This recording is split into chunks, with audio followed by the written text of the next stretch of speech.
জাতীয় থেকে আন্তর্জাতিক, প্রান্তিক জনপদ থেকে নগর, চারপাশে কি ঘটছে এই মুহূর্তে সবকিছু নিয়ে আমাদের আয়োজন এখন চারদিক। আপনাদের সঙ্গে আছি আমি শামীমা রহমান শাম্মী। জাতীয় ঐকমত্য কমিশনের সভায় জুলাই সনদের আইনি বাধ্যবাধকতার জন্য গণভোটের ব্যাপারে প্রায় একমত হয়েছে রাজনৈতিক দলগুলো, কিন্তু সংস্কার প্রস্তাবগুলো এখনই বাস্তবায়ন হচ্ছে কিনা এবং সংস্কারের ভিত্তিতে আসন্ন নির্বাচন হবে কিনা তা নিয়ে অস্পষ্টতা রয়েছে। এর আগে সভায় জুলাই সনদ বাস্তবায়নের অনেক উপায় নিয়ে আলোচনা চললেও রোববার সভায় গুরুত্ব পেয়েছে গণভোট। দিনভর যুক্তিতর্ক শেষে অংশ নেওয়া দলগুলোর মধ্যেও ছিল কিছুটা স্বস্তি। বিএনপির সঙ্গে সনদ বাস্তবায়ন নিয়ে দূরত্ব কমে এসেছে বলে মত জামায়াতের, যদিও বিএনপি বলছে জুলাই সনদ বাস্তবায়নে এখনো আইনি চ্যালেঞ্জ রয়েছে।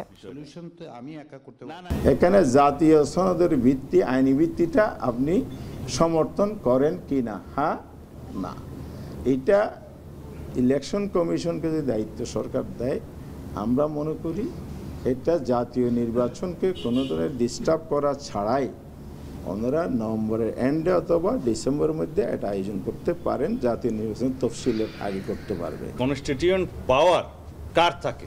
কনস্টিটিউয়েন্ট পাওয়ার থাকে জনগণের। সেই জনগণ যখন একটা সার্বভৌম অধিকার বলে গণপরিষদ গঠন করে, তখন তাদের কনস্টিটিউয়েন্ট পাওয়ার থাকে। যখন অ্যামেন্ডিং পাওয়ার দিয়ে থাকে, তখন অ্যামেন্ডিং পাওয়ার থাকে। এই সরকারের দুটোটার একটাও নাই।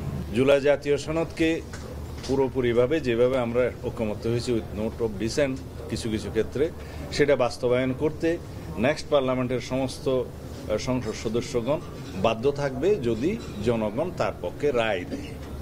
জুলাই জাতীয় সনদ 2025 বাস্তবায়নের জন্য জনগণের অংশগ্রহণ নিশ্চিত করা, তাদের সম্মতির জন্য একটি গণভোট অনুষ্ঠানের ব্যাপারে সকল রাজনৈতিক দলই একমত হয়েছেন। এর আগে প্রধান উপদেষ্টা ডক্টর মোহাম্মদ ইউনূসের নেতৃত্বে জাতীয় ঐকমত্য কমিশনের বৈঠক অনুষ্ঠিত হয়। প্রায় ঘণ্টাব্যাপী এই বৈঠকে জুলাই সনদের বিষয়বস্তু ও এর বাস্তবায়ন পদ্ধতি নিয়ে রাজনৈতিক দলগুলোর মনোভাব এবং বিষয়ে ঐকমত্য কমিশনের অবস্থান সম্পর্কে অবহিত করা হয়। রোববার সকালে রাষ্ট্রীয় অতিথি ভবন যমুনায় কমিশনের সভাপতি ও প্রধান উপদেষ্টার নেতৃত্বে জাতীয় ঐকমত্য কমিশনের বৈঠকটি হয়। এই সময় প্রধান উপদেষ্টা কমিশনের কাজের অগ্রগতিতে সন্তোষ প্রকাশ করেন। কমিশনের সহসভাপতি অধ্যাপক আলী রিয়াজ বলেন, ঐকমত্য কমিশন সকল রাজনৈতিক দলের কাছ থেকে ব্যাপকভাবে সহযোগিতা পেয়েছেন। এছাড়াও গণমাধ্যমগুলো ঐকমত্য কমিশনকে অকল্পনীয় সমর্থন দিয়েছে। কমিশনের সহসভাপতি ও প্রধান উপদেষ্টা ডক্টর মোহাম্মদ ইউনূস কমিশনের সকল সদস্যকে ধন্যবাদ জানান। এ সময় কমিশনের কাজের চূড়ান্ত অগ্রগতি সম্পর্কে দ্রুততম সময়ের মধ্যে তাকে জানানোর নির্দেশ দেন। শীঘ্রই জাতীয় ঐকমত্য কমিশন অন্তর্বর্তী সরকারের কাছে চূড়ান্ত প্রতিবেদন জমা দেবে বলে জানান কমিশনের সহসভাপতি অধ্যাপক আলী রিয়াজ।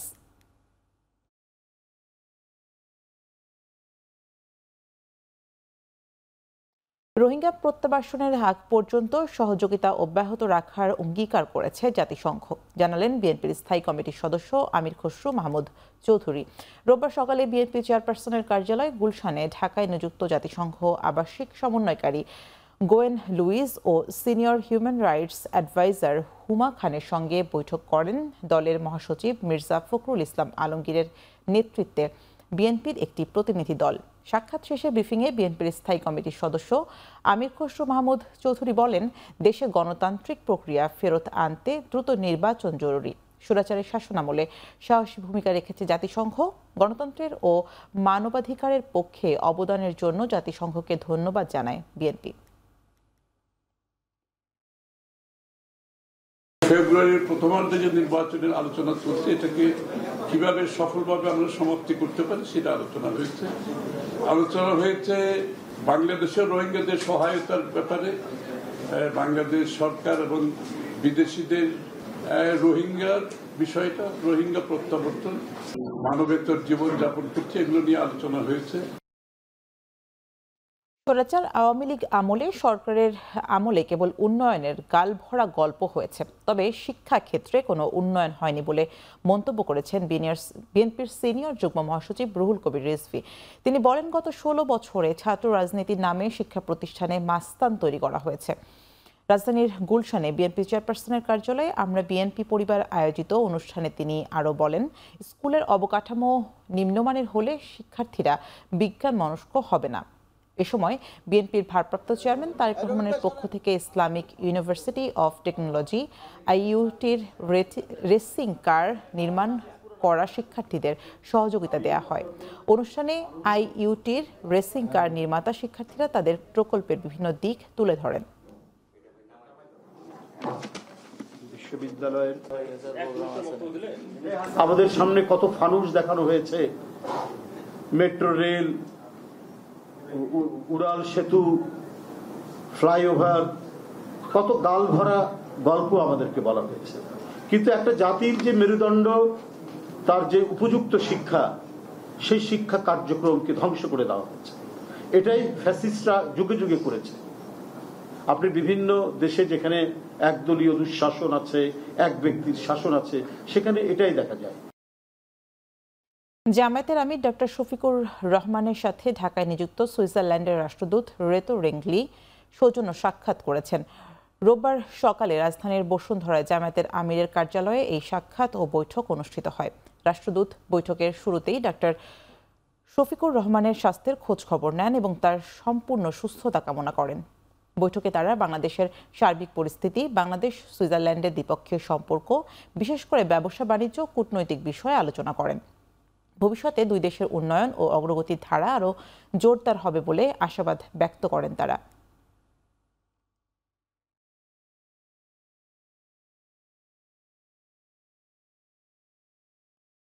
দল হিসেবে আওয়ামী লীগের বিরুদ্ধে বেশ কয়েকটি অভিযোগ জমা পড়েছে আন্তর্জাতিক অপরাধ ট্রাইব্যুনালে। দ্রুতই বিচারের জন্য তদন্ত শুরু হবে বলে জানিয়েছেন ট্রাইব্যুনালের চিফ প্রসিকিউটর তাজুল ইসলাম। এদিন কুষ্টিয়াতে 6 জনকে হত্যাসহ আলাদা 3টি অভিযোগে আওয়ামী লীগের যুগ্ম সাধারণ সম্পাদক মোহাম্মদ মাহবুবুর আলম হানিফ সহ 4 জনের বিরুদ্ধে মানবতা বিরোধী 3টি অভিযোগের শুনানি শেষ হয়। এর আগে রোববার সকালে ট্রাইব্যুনালে অভিযোগ দাখিল করে প্রসিকিউশন। চুয়াডাঙ্গা কুষ্টিয়াতে 6 জনকে হত্যা, গণভবনে বৈঠক করে আন্দোলন দমনে উস্কানি ও কুষ্টিয়া জেলার আওয়ামী লীগ নেতাদের আন্দোলনে দমনে উস্কানির 3টি অভিযোগ আনা হয়েছে তাদের বিরুদ্ধে। দল হিসাবে আওয়ামী লীগের বিরুদ্ধে অপরাধী সংগঠন হিসাবে তাকে বিচারের মুখোমুখি করার জন্য প্রাথমিক তদন্তের কাজটা আমরা শুরু করতে যাচ্ছি। সেটা যদি পুরো দমে শুরু হয়, তখন আমরা বলতে পারবো আপনাদেরকে যে আওয়ামী লীগের বিচারের মুখোমুখি হওয়ার ব্যাপারটা কত দূর আছে। আওয়ামী লীগ নেতা সাদরউদ্দিন খান, আসগর আলী, আতাউর রহমান আতা সহ মোট 4 জনের বিরুদ্ধে একটি নতুন ফর্মাল চার্জ আন্তর্জাতিক অপরাধ ট্রাইব্যুনাল 2-এ দাখিল করা হয়েছে। সেটার উপরে আজকে শুনানি অনুষ্ঠিত হয়েছে। বিগত সরকারের আমলে তৈরি হওয়া রামপাল পাওয়ার প্ল্যান্ট জনগণের মতামত ছাড়াই হয়েছে বলে মন্তব্য করেছেন পরিবেশ উপদেষ্টা সৈয়দা রিজওয়ানা হাসান। এই ব্যাপারে বন মন্ত্রণালয়কে চাপ দিয়ে বনভূমি ছাড়তেও বাধ্য করা হয়েছে বলেও জানান তিনি। রোববার সকালে রাজধানীর গুলশানে এক কনফারেন্সে কথা বলেন তিনি। উপদেষ্টা জানান, শেষ 1 দশকে ঋণ, মুদ্রাস্ফীতি আর ভুল বিনিয়োগ জনগণের কাঁধে চাপিয়ে দেওয়া হয়েছিল। জনগণের সঙ্গে আলোচনা ছাড়াই বিদেশি বিনিয়োগ আসায় দেশের নিরাপত্তা, পরিবেশ, বন সব কিছুই অনিশ্চয়তার মধ্যে পড়েছে। তিনি আরও বলেন, দেশে অবশ্যই বিদ্যুৎ প্রয়োজন, তবে পরিবেশকে ধ্বংস করে নয়। বিদেশি বিনিয়োগের ক্ষেত্রেও জনগণের চাওয়া এবং চাহিদার মূল্য দেয়া উচিত বলেও জানান তিনি। বিদেশি বিনিয়োগ তখনই টেকসই হয় যখন তা জনগণের অংশগ্রহণ, স্বচ্ছতা এবং দায়বদ্ধতার সঙ্গে মিলে যায়। And if the ruler, then people should have the right. এদিকে সচিবালয় সহ সারা দেশে পলিথিন এবং সিঙ্গেল ইউজ প্লাস্টিক ব্যবহার বন্ধ করতে নজরদারি শুরু করেছে পরিবেশ মন্ত্রণালয়। এই নজরদারি চলবে আগামী 31শে ডিসেম্বর পর্যন্ত। এরপর আগামী 1 জানুয়ারি থেকে সচিবালয় সিঙ্গেল ইউজ সব ধরনের প্লাস্টিক সামগ্রী ব্যবহার নিষিদ্ধ থাকবে। তারা যদি কেউ পলিথিন শপিং ব্যাগ নিয়ে আসে, আমরা বিকল্প একটা ব্যাগ দিয়ে দিচ্ছি। আজকে থেকে কিন্তু যাত্রাটা শুরু, এই নিষিদ্ধের যাত্রাটা শুরু। এটা তো অভ্যাসের ব্যাপার। আপনি দেখবেন আপনার এখানে কোনো একজন ভিজিটার এসেছে, কাউকে একটা নাস্তা আনতে পাঠালেন, সে বাইরের থেকে হয়তো একটা অভ্যাসবশতই ব্যাগ নিয়ে চলে আসলো। সেটা যাতে না হয় সেজন্য আজকে থেকে নিয়ে শুরু করে 31শে ডিসেম্বর পর্যন্ত আমরা নজরদারিটা করব। আশা করি 1 জানুয়ারি থেকে সচিবালয় সম্পূর্ণভাবে একবার ব্যবহার্য প্লাস্টিক মুক্ত হবে। স্বরাষ্ট্র উপদেষ্টা জাহাঙ্গীর আলম চৌধুরী বলেছেন, ধর্ষণের অভিযোগ তুলে ফ্যাসিস্টের মদদে খাগড়াছড়িতে অস্থিরতার চেষ্টা করেছিল পার্শ্ববর্তী একটি দেশ। সকালে সচিবালয়ে আইন শৃঙ্খলা সংক্রান্ত কোর কমিটির বৈঠক শেষে তিনি আরও জানান, 793টি পূজা মণ্ডপে অসুরের মুখে দাড়ি লাগিয়ে সাম্প্রদায়িক সম্প্রীতি নষ্টেরও চেষ্টা হয়েছিল। যারা এসবের সাথে জড়িত তাদের শনাক্ত করে ব্যবস্থা নেওয়া হবে বলেও জানান উপদেষ্টা। যে ধর্ষণের ঘটনাটি এত তুলকামাল কাণ্ড হয়েছে, মেডিকেল রিপোর্টে সেই ধর্ষণের কোনো আলামতেই পাওয়া যায়নি। সাম্প্রদায়িক সম্প্রীতি নষ্ট করার চক্রান্তে পেছনে ফ্যাসিস্টদের দোসরদের মদত রয়েছে, যা ইতিমধ্যে প্রতিমান হয়েছে। একটি পার্শ্ববর্তী দেশ দুর্গাপূজার প্রতিমা তৈরি করার সময় আমাদের মাননীয় প্রধান উপদেষ্টাকে যেভাবে নিন্দনীয়ভাবে উপস্থাপন সংবাদ পাওয়া গেছে এবং অসুরের মুখে দাড়ি দেওয়ার কাজটির মধ্যে তারই যোগসূত্র দেখা যাচ্ছে। মূলা বা বেগুন মার্কা নির্বাচন কমিশনের রুচিবোধের প্রকাশ বলে মন্তব্য করেছেন এনসিপির উত্তরাঞ্চলের মুখ্য সংগঠক সার্জিস আলম। রোববার বিকেলে পঞ্চগড় শেরি বাংলা পার্কে বিভিন্ন এলাকার মসজিদ কমিটির সদস্যদের সাথে মতবিনিময় শেষে সাংবাদিকদের একথা বলেন তিনি। মানুষের কাছে হাসির খোরাক জন্মায় এই মার্কাগুলো একটা নির্বাচন কমিশনের মার্কার তালিকা কিভাবে থাকে, এটা তো তাদেরও রুচিবোধের একটা প্রকাশ। সো তাদের এই জায়গাটা তাদের নিজেদের ঠিক করা উচিত। আমাদের কেন বলে দিতে হবে যে একটা নির্বাচন কমিশনের মার্কায় মূলা, বেগুন, খাট, থালাবাটি এগুলো থাকতে পারে না? মানে দেশে কি মার্কার অভাব পড়ছে? সো এটা তাদের রুচিবোধের একটা প্রকাশ পায় এই জায়গায়। আমরা আশা করছি তারা এটা সংশোধন করবে। দ্বিতীয়ত আমরা স্পষ্ট করে বলি, যেহেতু আইনগতভাবে আমাদের এনসিপির শাপলা প্রতীক পেতে কোনো ধরনের বাধা নেই এবং তারা এখন পর্যন্ত আইনগত কোনো বাধা দেখাতে পারে নাই, আমরা শাপলা প্রতীক ছাড়া অন্য কোনো কিছু ভাবছি না। চট্টগ্রামের সীতাকুণ্ডের জঙ্গল সলিমপুরে সংবাদ সংগ্রহ করতে গিয়ে দুর্বৃত্তের হামলার শিকার হয়েছেন এখন টেলিভিশনের চট্টগ্রাম ব্যুরো প্রধান ও বিশেষ প্রতিনিধি হোসাইন জিয়াদ, চিত্র সাংবাদিক পারভেজ রহমান ও চালক মাহবুবুল আলম। রোববার বেলা 11:30টার দিকে এই হামলার ঘটনা ঘটে। আহতদের চিকিৎসার জন্য চট্টগ্রাম মেডিকেল কলেজ হাসপাতালে ভর্তি করা হয়েছে। আহত সাংবাদিক জানান, শনিবার স্থানীয় দুই গ্রুপের সংঘর্ষের ঘটনার সংবাদ সংগ্রহে রোববার সকালে জঙ্গল সলিমপুরে যান তারা। এ সময় দুর্বৃত্তরা তাদের ওপর অতর্কিত হামলা চালায় ও বেধড়ক মারধর করে। এতে এখন টেলিভিশনের বিশেষ প্রতিনিধি ও চট্টগ্রাম ব্যুরো প্রধান হোসাইন জিয়াদের মাথা ফেটে যায়। আহত হন চিত্র সাংবাদিক পারভেজ রহমান ও চালক মাহবুব। ভাঙচুর করা হয় ক্যামেরা, ছিনিয়ে নেওয়া হয় মোবাইল ও মানিব্যাগ। দ্রুত হামলাকারীদের চিহ্নিত করে গ্রেফতারের দাবি জানিয়েছে Chittagong television reporters network, TV camera journalist association এবং মেট্রোপলিটন সাংবাদিক ইউনিয়ন সহ চট্টগ্রাম সাংবাদিক ইউনিয়ন। এদিকে আহত সাংবাদিক হোসাইন জিয়াদ ও তার সহকর্মীদের দেখতে চট্টগ্রাম মেডিকেল কলেজ হাসপাতালে যান city mayor doctor Shahadat Hossain. এ সময় হামলায় জড়িতদের বিরুদ্ধে দ্রুত ব্যবস্থা নেওয়ার কথা জানান তিনি। গতকাল তো সেখানে একটি গণপিটুনির ঘটনা ঘটে, একজন নিহত হয়। আমরা সকালে সেই ঘটনার ফলো আপ সংবাদ সংগ্রহে যাই। ছিন্নমূল এলাকায় যাওয়ার পরেই অতর্কিতভাবে আক্রমণ শুরু হয় এবং 30-40 জন মানুষ আমাকে মারধর করে, আমাদের ক্যামেরা ভেঙে ফেলে। 50 জনের অধিক লোক ওরা আমাদেরকে দৌড়াই এখানে মারছে। মারার পরে আমাদের ব্যুরো ইনচার্জ জিয়াদ ভাই, ওনার মাথা ফেটে গেছে গা, আর আমাকে আমার বডিতে প্রচুর মারধর করছে ওরা। যেসব সন্ত্রাসীদের নাম আসছে, অবশ্যই অনতিবিলম্বে সব সন্ত্রাসীদের আইনের আওতায় এনে সর্বোচ্চ শাস্তির বিধান তাদের বিরুদ্ধে করতে হবে। চট্টগ্রামে এখন টেলিভিশনের ব্যুরো প্রধান ও বিশেষ প্রতিনিধি হোসাইন জিয়াদ, চিত্র সাংবাদিক পারভেজ রহমান ও চালক মাহবুবুল আলমের ওপর হামলার ঘটনায় চট্টগ্রাম ও ফেনীতে মানববন্ধন ও প্রতিবাদ সমাবেশ অনুষ্ঠিত হয়েছে। এ সময় জড়িতদের গ্রেপ্তারে 24 ঘন্টার আলটিমেটাম দিয়েছে চট্টগ্রামে কর্মরত সাংবাদিকরা। রোববার বিকেলে চট্টগ্রাম প্রেস ক্লাবের সামনে প্রতিবাদ সমাবেশ করে চট্টগ্রাম টেলিভিশন রিপোর্টার্স নেটওয়ার্ক ও চট্টগ্রাম সাংবাদিক ইউনিয়ন সহ বেশ কয়েকটি সংগঠন। এ সময় এখন টেলিভিশনের ব্যুরো প্রধান ও বিশেষ প্রতিনিধি হোসাইন জিয়াদ, চিত্র সাংবাদিক পারভেজ রহমান ও চালক মাহবুবুল আলমের ওপর হামলার প্রতিবাদ জানানো হয়। একই সঙ্গে জড়িতদের গ্রেপ্তারে 24 ঘন্টার আলটিমেটাম দেন তারা। এছাড়া ফেনীতে মানববন্ধন করেন ইলেকট্রনিক, প্রিন্ট ও অনলাইন পোর্টালে কর্মরত সাংবাদিকরা। এ সময় অবিলম্বে হামলায় জড়িতদের দ্রুত গ্রেপ্তার করে দৃষ্টান্তমূলক শাস্তির দাবি জানান বক্তারা।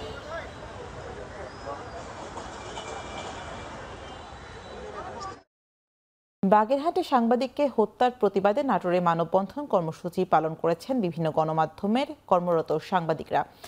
দুপুরে শহরের কালাইখানি পুরাতন বাস টার্মিনাল এলাকায় এই মানববন্ধন কর্মসূচি পালিত হয়। গত ৩রা অক্টোবর বাগেরহাট শহরের হাড়িখালি এলাকায় দৈনিক ভোরের চেতনা পত্রিকার সাংবাদিক এস.এম. হায়াত উদ্দিনকে কুপিয়ে হত্যা করে দুর্বৃত্তরা। এই ঘটনায় গণমাধ্যমের স্বাধীনতার জন্য হুমকি বলে মন্তব্য করেন মানববন্ধনে অংশগ্রহণকারীরা। সাংবাদিক হত্যাকাণ্ডের বিচার বিভাগীয় তদন্তের দাবি জানানোর পাশাপাশি সাংবাদিকদের নিরাপত্তা নিশ্চিতে কার্যকর পদক্ষেপ গ্রহণের দাবি জানান তারা। মানববন্ধনে নাটোরের বিভিন্ন প্রিন্ট, অনলাইন, ইলেকট্রনিক মিডিয়ার সাংবাদিকরা অংশ নেন।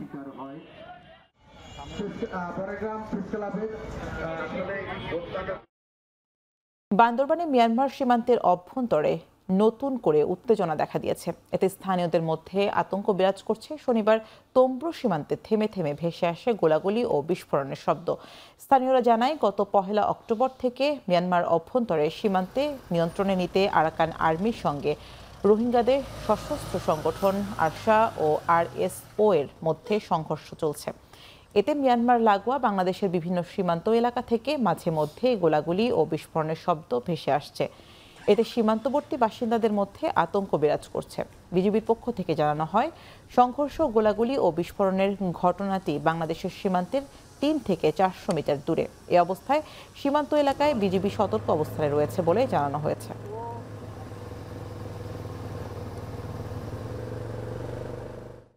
কক্সবাজারের টেকনাফে মানব পাচার চক্রের ৬ সদস্যকে আটক করেছে বিজিবি। টেকনাফের শাহপুরী দ্বীপের মিস্ত্রিপাড়া এলাকায় অভিযান চালিয়ে তাদের আটক করা হয়। কক্সবাজারের ২ বিজিবির অধিনায়ক লেফটেন্যান্ট কর্নেল আশিকুর রহমান জানান, আটককৃতরা দীর্ঘদিন ধরে মিয়ানমার থেকে অবৈধভাবে মানুষ পাচারে জড়িত ছিল। পাচারকারীরা বিদেশি নাগরিকদের স্থানীয় শামসুন্নাহারের বাড়িতে লুকিয়ে রেখে পরবর্তীতে বিভিন্ন ক্যাম্পে সরিয়ে নেওয়ার প্রস্তুতি নিচ্ছিল। গোপন সংবাদের ভিত্তিতে অভিযান চালিয়ে শামসুন্নাহার সহ ৬ জনকে আটক করা হয়। অভিযানের সময় ২ পাচারকারী পালিয়ে যায়। আটক ব্যক্তিরা প্রাথমিক জিজ্ঞাসাবাদে পাচারের সঙ্গে নিজেদের সম্পৃক্ততার কথা স্বীকার করেছে বলে জানিয়েছে বিজিবি। তাদের বিরুদ্ধে আইনানুগ ব্যবস্থা প্রক্রিয়াধীন রয়েছে।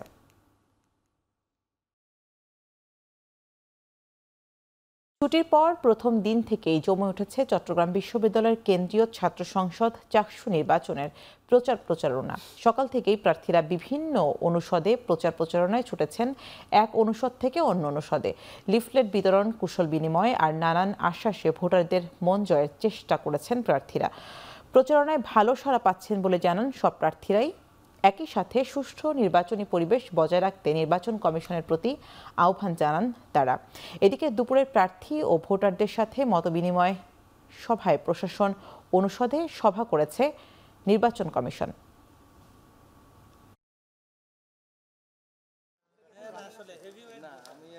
দীর্ঘদিনের যে মিথ ছিল ছাত্র শিবিরকে নিয়ে, আমরা যখন থেকে কাজ করার সুযোগ পেয়েছি আমরা তাদের কাছে গিয়েছি, আমাদের বক্তব্যগুলো তুলে ধরার চেষ্টা করেছি। ভাই বোনদের যে প্রশ্ন ছিল ছাত্র শিবিরকে নিয়ে, আমাদের দেখার পর সেই প্রশ্নগুলোর উত্তর আমাদের দিতে হয় নাই।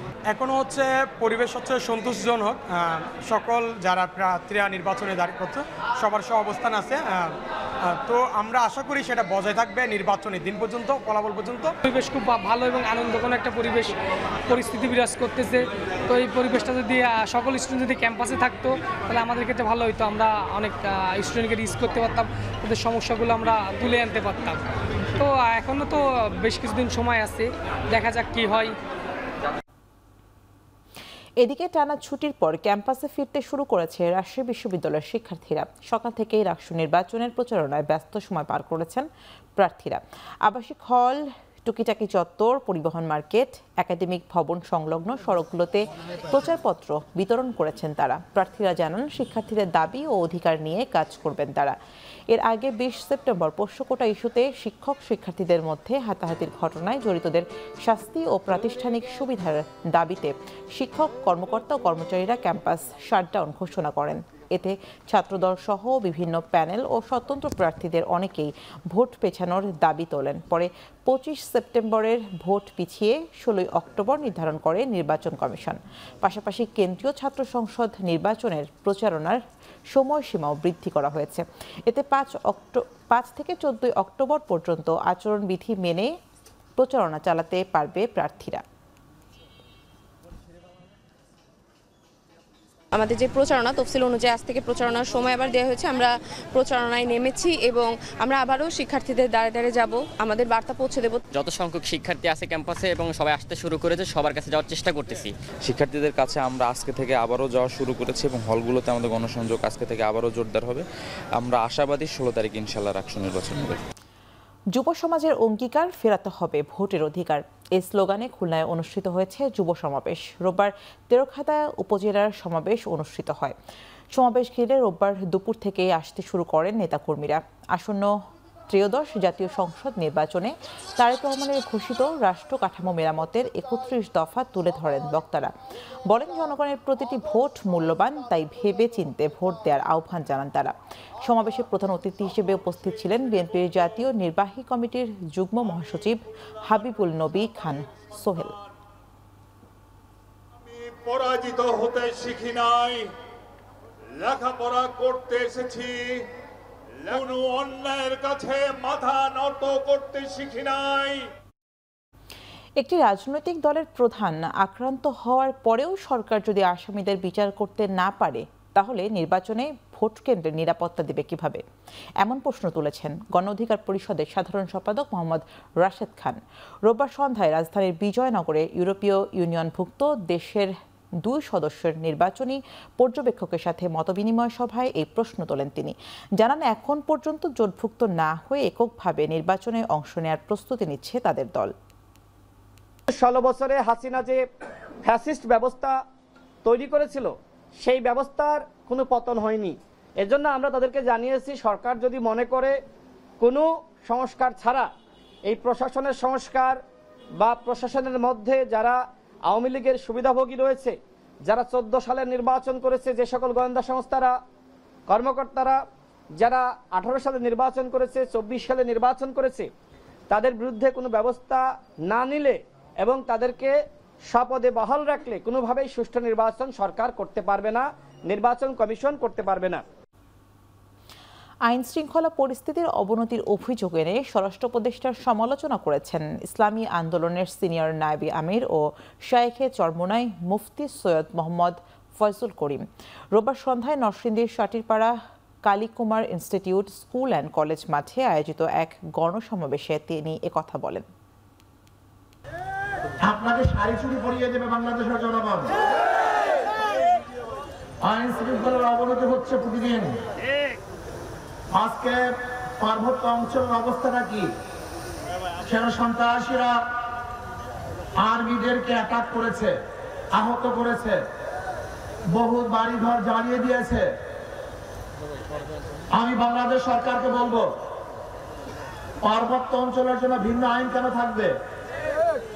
তাদের জন্য ভিন্ন ব্যবস্থা করা হবে? তারা যদি বাংলাদেশের জনগণই হয়, তাদের সাথে আবার কিসের শান্তি চুক্তি করা হবে? সিলেটের কোম্পানিগঞ্জে অবৈধ বালুবাহী ট্রাকে অভিযান চলার সময় পরিবহন শ্রমিকদের হামলায় 5 পুলিশ সদস্য আহত হয়েছেন। রোববার দুপুরে কোম্পানিগঞ্জ থানার পার্শ্ববর্তী সড়কে চেকপোস্টে এই হামলার ঘটনা ঘটে। কোম্পানিগঞ্জ থানার ভারপ্রাপ্ত কর্মকর্তা জানান, নিয়মিত কার্যক্রমের অংশ হিসেবে ট্রাকে অভিযান চলছিল। এই সময় বালু বোঝাই একটি ট্রাক আটক করলে পেছন থেকে বেশ কিছু শ্রমিক এসে পুলিশের সাথে বাগবিতণ্ডায় জড়ায়। এক পর্যায়ে স্থানীয় পরিবহন শ্রমিক নেতা মাহফুজের নেতৃত্বে পুলিশের ওপর হামলা চালায় তারা। এতে আহত হন 5 জন পুলিশ সদস্য। পরে তাদেরকে উদ্ধার করে স্থানীয় স্বাস্থ্য কমপ্লেক্সে ভর্তি করা হয়। তবে শ্রমিক নেতাদের অভিযোগ, চেকপোস্ট পরিচালনার সময় ট্রাক থেকে ঘুষ আদায় করছিল পুলিশ।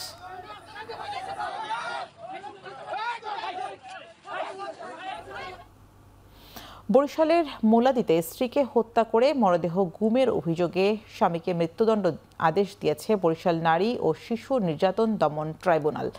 রোববার দুপুরে বরিশাল নারী ও শিশু নির্যাতন দমন ট্রাইব্যুনালের বিচারক মোহাম্মদ রফিকুল ইসলাম এই আদেশ দেন। একই সাথে আসামিকে 1 লাখ টাকা জরিমানাও করা হয়। রায় ঘোষণার সময় আসামি আদালতে উপস্থিত ছিলেন। পরে তাকে জেল হাজতে পাঠানো হয়।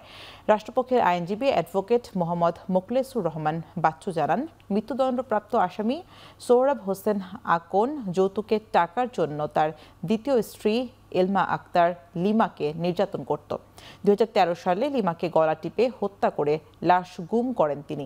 এ ঘটনায় মোলাদি থানায় হত্যা মামলা দায়ের করা হয়। মামলার 11 জনের সাক্ষ্য গ্রহণ শেষে এই রায় দেয় আদালত।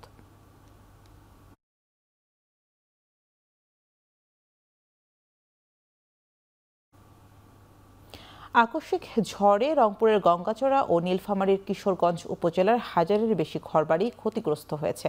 স্থানীয়রা জানান, সকাল 8টার দিকে টানা বৃষ্টি শুরু হয়। এরই মধ্যে হঠাৎ শুরু হয় ঝড়। কিছু বুঝে ওঠার আগেই বেশ কিছু বাড়ি ক্ষতিগ্রস্ত হয়। প্রায় আধা ঘন্টার ঝড়ে লন্ডভন্ড করে দেয় সবকিছু। বিধ্বস্ত হয় অনেক ঘরবাড়ি, গাছপালা ভেঙে উড়ে যায় টিনের চাল, গৃহপালিত পশু সহ আহত হন অনেকেই।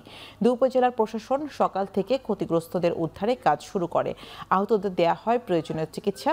ক্ষতি নিরূপণের পর সহযোগিতার আশ্বাস দিয়েছে দুই উপজেলার প্রশাসন। আকস্মিক একটা ঘূর্ণিঝড়ে আমাদের এই কিশোরগঞ্জ উপজেলার গারাগ্রাম ইউনিয়নের বেশ কয়েকটা ওয়ার্ডের অনেকগুলো বসত বাড়ি, রাস্তাঘাট ক্ষতিগ্রস্ত হয়েছে। যারা যারা ক্ষতিগ্রস্ত হয়েছেন, আহত হয়েছেন বা যার যে ধরনের সহযোগিতা লাগবে, আমরা সেই ক্ষতির পরিমাণগুলো নিরূপণ করে খুব দ্রুত তাদেরকে সেইভাবে তাদের পুনর্বাসন করার জন্য চেষ্টা করব। এদিকে কুমিল্লার হোমনায় বজ্রপাতে 2 নারী সহ 3 জনের মৃত্যু হয়েছে। রোববার বিকেল 3টার দিকে উপজেলার ঘাঘুচিয়া ইউনিয়নের ভবানীপুর গ্রামে ঘটনা ঘটে। নিহতরা হলেন জাকিয়া ও তার বোন মমতাজ আর রাশেদ মিয়া। স্থানীয়রা জানায়, রোববার বিকেলে ভবানীপুর ঘাটে খেয়া পারাপারের জন্য অপেক্ষা করছিলেন জাকিয়া, মমতাজ ও রাশেদ মিয়া সহ বেশ কয়েকজন। এ সময় ঝড় বৃষ্টির কবলে পড়ে তারা। পরে বজ্রপাতের মৃত্যু হয় তাদের 3 জনের। নিহত 2 নারীর বাড়ি নালা দক্ষিণ গ্রামে ও রাশেদের বাড়ি খোদে দাউদপুর গ্রামে। এই ঘটনায় আহত আরও একজনকে স্থানীয় হাসপাতালে ভর্তি করা হয়েছে।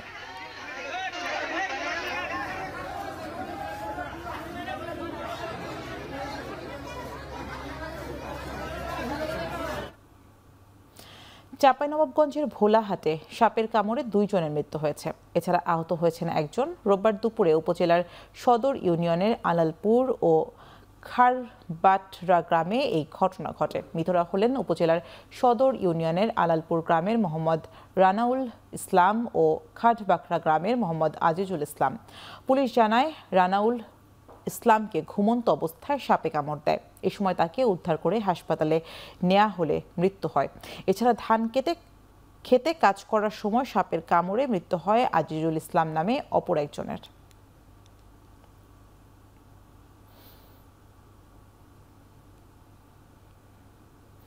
মানিকগঞ্জের দোকান মালিককে ছুরিকাঘাত করে প্রায় 22 ভরি স্বর্ণালংকার লুট করে নিয়ে গেছে দুর্বৃত্তরা। শনিবার রাতে শহরের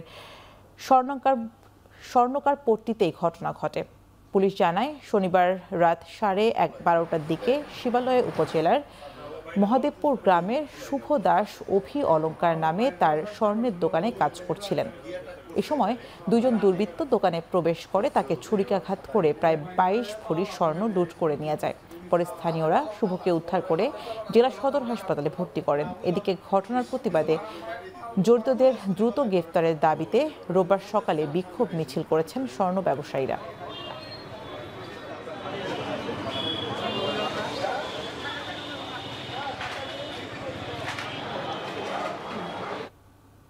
কুমিল্লা মেডিকেল কলেজ হাসপাতালের ওষুধ কেনাকাটায় অনিয়মের প্রমাণ পেয়েছে দুদক। রোববার দুপুরে কুমিল্লা মেডিকেল কলেজ হাসপাতালে অভিযান ও অনুসন্ধান শেষে সাংবাদিকদের এ কথা বলেন দুর্নীতি দমন কমিশনের কার্যালয়ের উপপরিচালক নাজমুল হাসান। সম্প্রতি কুমিল্লা মেডিকেল কলেজ হাসপাতালের ইনজেকশন বাবদ 101 টাকা ক্রয় খরচের বিপরীতে 1299 টাকা খরচের তথ্য উঠে আসে বিভিন্ন গণমাধ্যমে। পরে তা আমলে নিয়ে অনুসন্ধান চালায় দুর্নীতি দমন কমিশন। এ সময় তারা মেডিকেলের পরিচালক কার্যালয়ের বিভিন্ন নথিপত্র, ওষুধের স্টোর রুমের মজুদ এবং কেনাকাটা সংক্রান্ত নথিপত্র যাচাই বাছাই করেন। প্রাথমিক তদন্তে ওষুধ কেনাকাটায় অনিয়মের প্রমাণ পেয়েছে দুদক। এবার আন্তর্জাতিক প্রসঙ্গ। পশ্চিমবঙ্গের দার্জিলিংয়ে ভারী বৃষ্টিতে সৃষ্ট আকস্মিক বন্যায় মৃত্যু হয়েছে অন্তত 20 জনের। ধসে গেছে সংযোগ সেতু ও মহাসড়ক। এতে পশ্চিমবঙ্গের সঙ্গে সিকিমের ও দার্জিলিংয়ের সঙ্গে শিলিগুড়ির সড়ক পথে যোগাযোগ বন্ধ হয়ে গেছে। আটকা পড়েছে কয়েক হাজার পর্যটক। ক্ষয়ক্ষতি এড়াতে এরই মধ্যে টাইগার হিল ও রক গার্ডেন সহ দার্জিলিংয়ের বেশ কয়েকটি পর্যটন কেন্দ্র বন্ধ ঘোষণা করেছে স্থানীয় সরকার। বন্ধ রয়েছে টয় ট্রেন চলাচল। উদ্ধার অভিযান শুরু করেছে স্থানীয় উদ্ধারকর্মীরা। জরুরি প্রয়োজনে খোলা হয়েছে হটলাইন নাম্বার। দার্জিলিংয়ের দুর্যোগপূর্ণ পরিস্থিতি নিজ বাসভবন নবান্ন থেকে পর্যবেক্ষণ করছেন পশ্চিমবঙ্গের মুখ্যমন্ত্রী মমতা বন্দ্যোপাধ্যায়। সোমবার দুর্যোগ কবলিত এলাকা পরিদর্শন করবেন তৃণমূল প্রধান। এই ঘটনায় শোক জানিয়েছেন ভারতের প্রধানমন্ত্রী নরেন্দ্র মোদী। দার্জিলিং ছাড়াও ভারী বৃষ্টিতে তলিয়ে গেছে জলপাইগুড়ি, শিলিগুড়ি, কোচবিহারের বেশ কিছু এলাকা। মঙ্গলবার পর্যন্ত এসব জায়গায় বৃষ্টিপাত অব্যাহত থাকবে বলে জানিয়েছে পশ্চিমবঙ্গ আবহাওয়া অফিস।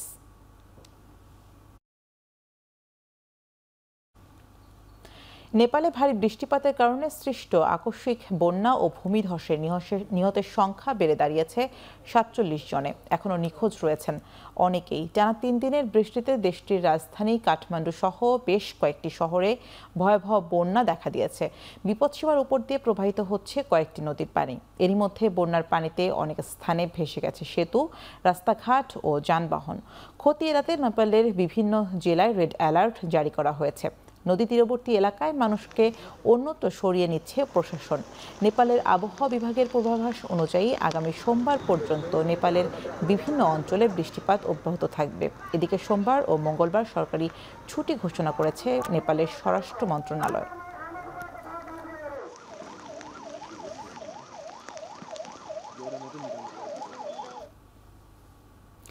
চীনের দক্ষিণে আঘাত হেনেছে টাইফুন মাতমো। এতে হাইনান প্রদেশের বেশ কয়েকটি ফ্লাইট বাতিল করা হয়েছে।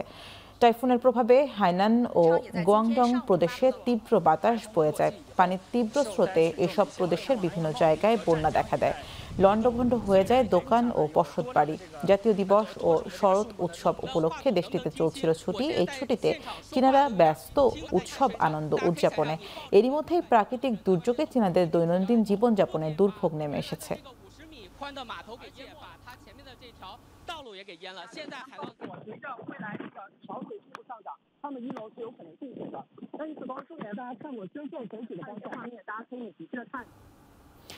ইন্দোনেশিয়ার পূর্ব জাভা প্রদেশে স্কুল ভবন ধসে পড়ার ঘটনায় নিহতের সংখ্যা বেড়ে দাঁড়িয়েছে কমপক্ষে ৩৬ জনে। জীবিতদের উদ্ধারের চেষ্টায় রোববারও চলছে অভিযান।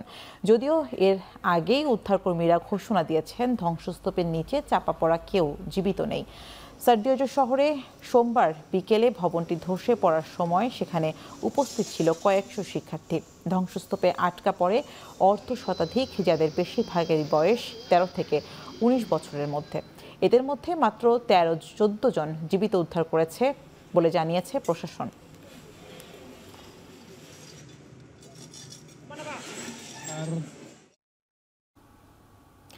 গাজায় হামলা বন্ধে ট্রাম্পের আহ্বানে ইতিবাচক সাড়া দিলেও শনিবার উপত্যকাটির বিভিন্ন প্রান্তে অভিযান চালিয়ে প্রায় ৭০ জনকে হত্যা করেছে ইসরায়েলি সেনারা। এর মধ্যে শুধু গাজা সিটিতেই প্রাণ গেছে ৪৫ জনের। এদিকে ট্রাম্পের শান্তি প্রস্তাবে হামাস আংশিকভাবে সম্মত হওয়ার পর জাতির উদ্দেশ্যে ভাষণ দিয়েছেন ইসরায়েলি প্রধানমন্ত্রী। এ সময় আগামী কয়েকদিনের মধ্যে সব জিম্মিরা ফিরে আসবে বলে প্রত্যাশা ব্যক্ত করেন নেতানিয়াহু। তার বক্তব্যের পর সামাজিক যোগাযোগ ট্রুথ সোশ্যালে তেল আবিবের অনুষ্ঠিত বিক্ষোভের ছবি প্রকাশ করেছেন মার্কিন প্রেসিডেন্ট। গাজায় যুদ্ধ শুরুর পর থেকে জিম্মিদের ফিরিয়ে আনার দাবিতে নিয়মিত বিক্ষোভ করে আসছিল ইসরায়েলিরা। এছাড়া আলাদা একটি পোস্টে ট্রাম্প দাবি করেছেন প্রাথমিকভাবে গাজার নির্দিষ্ট সীমানা থেকে সেনা প্রত্যাহারের প্রস্তাব মেনে নিয়েছে ইসরায়েল। হামাস সবুজ সংকেত দিলে অবিলম্বে যুদ্ধবিরতি কার্যকর হবে। ট্রাম্প আরও জানিয়েছেন, যুদ্ধবিরতি কার্যকর হলে জিম্মি ও বন্দী বিনিময় শুরু হবে।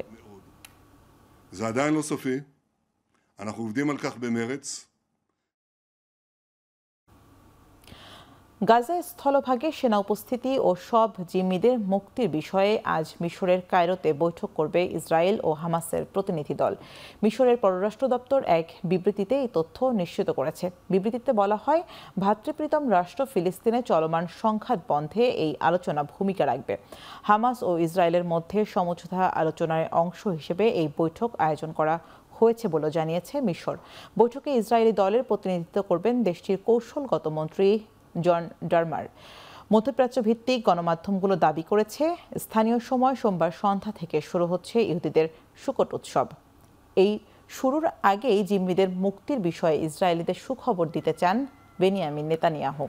এদিকে মিশরে এই বৈঠক ছাড়াও অনুষ্ঠিত হবে হিবেট ইন্ট্রা প্যালেস্টাইন ডায়ালগ শীর্ষক একটি কনফারেন্স। আয়োজনে ট্রাম্পের প্রতিনিধিত্ব করবেন যুক্তরাষ্ট্রের মধ্যপ্রাচ্য বিষয়ক বিশেষ প্রতিনিধি স্টিভ উইটকফ ও তার জামাতা।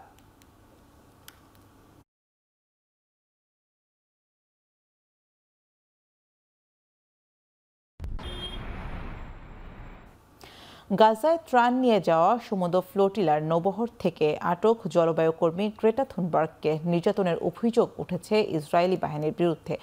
ইসরায়েলের বন্দিদশা থেকে মুক্ত হয়ে তুরস্কে ফেরার পর এই অভিযোগ করেন ওই নৌবহরে অংশ নেওয়া কয়েকজন আন্তর্জাতিক অধিকার কর্মী। তারা বলেন, গ্রেটা থুনবার্গকে মাটির ওপর দিয়ে টেনে হিচড়ে নিয়ে যাওয়া সহ তাকে ইসরায়েলের পতাকায় চুমু খেতে বাধ্য করা হয়েছে। এদিকে গ্লোবাল সমুদ্র ফ্লোটিলা থেকে আটক হওয়া মানবাধিকার কর্মীদের মধ্যে নিরাপদে তুরস্কে পৌঁছেছেন 137 জন। এদের মধ্যে 36 জনই তুরস্কের নাগরিক। অন্যরা যুক্তরাষ্ট্র, Italy, Malaysia, Kuwait, Switzerland, Tunisia, Libya, Jordan সহ বিভিন্ন দেশের মানবাধিকার কর্মী।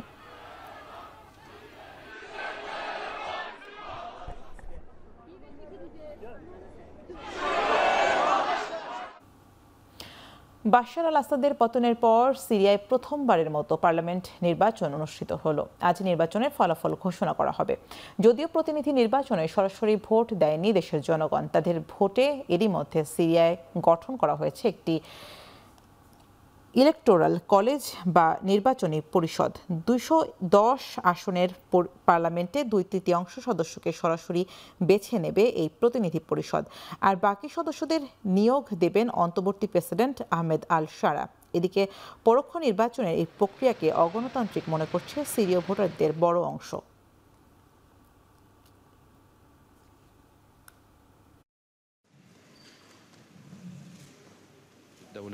سواء من الفصائل الثورية أو من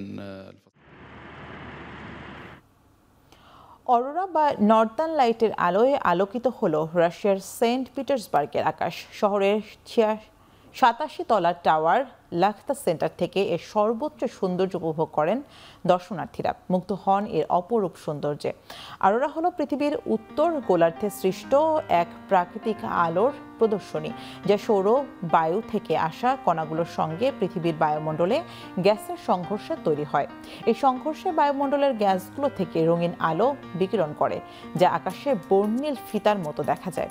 এটি অরোরা বা নর্দার্ন লাইটস নামে পরিচিত। Iceland, Norway, Sweden, Finland, Canada ও আলাস্কায় সাধারণত অরোরা বেশি দেখা যায়।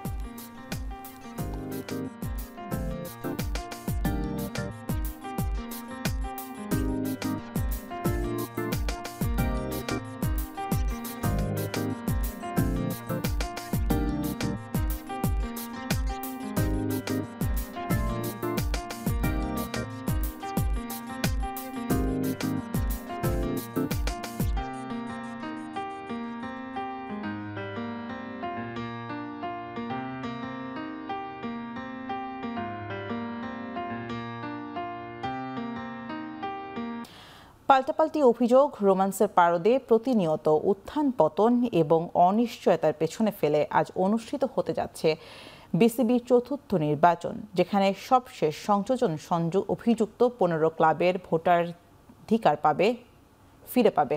তবে মনোনয়ন প্রত্যাহারকারীরা সময় বাড়ানোর আবেদন করলেও তাদের জন্য নেই কোনো সুখবর। তবে প্রার্থীরা ফিরে পেয়েছেন ইফতেখার মিঠু। এই বিষয়ে আমাদের বিষয়ে জানা অবগত না। আমাদের একজন প্রার্থী বাতিল হয়ে গিয়েছিল, তাকে আজকে আমরা ইনক্লুড করেছি। উনি হচ্ছেন ক্লাব ক্যাটাগরিতে, আমাদের ক্যাটাগরি 2-তে ভাইকিংস ক্রিকেট একাডেমির জনাব ইফতেখার রহমান। টোটাল ভোট হচ্ছে 156টা, তার মধ্যে 58টা ভোট হবে ই ব্যালটে, আর বাকি হচ্ছে কয়টা থাকে 98টা। এই 98টা হবে ফিজিক্যালি। ছেলেদের এশিয়া কাপের পর এবার নারী বিশ্বকাপেও ম্যাচের শুরুতে পাকিস্তান অধিনায়কের সাথে হাত মেলাননি ভারতীয় অধিনায়ক হারমানপ্রীত কৌর।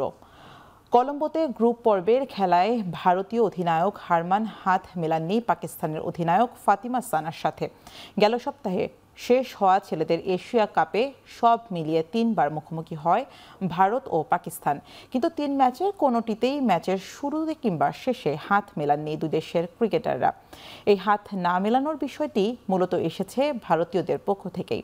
2 দিন আগেই ছেলেদের পর মেয়েদের ক্রিকেটেও এই ধারা বজায় রাখার ইঙ্গিত দিয়েছিলেন ভারতীয় ক্রিকেট বোর্ড সচিব দেবজিৎ সাইকিয়া। বৈরীভাবাপন্ন দুই দেশের অসুস্থ রাজনীতি এখন প্রভাব ফেলেছে ক্রিকেটের মাঠেও।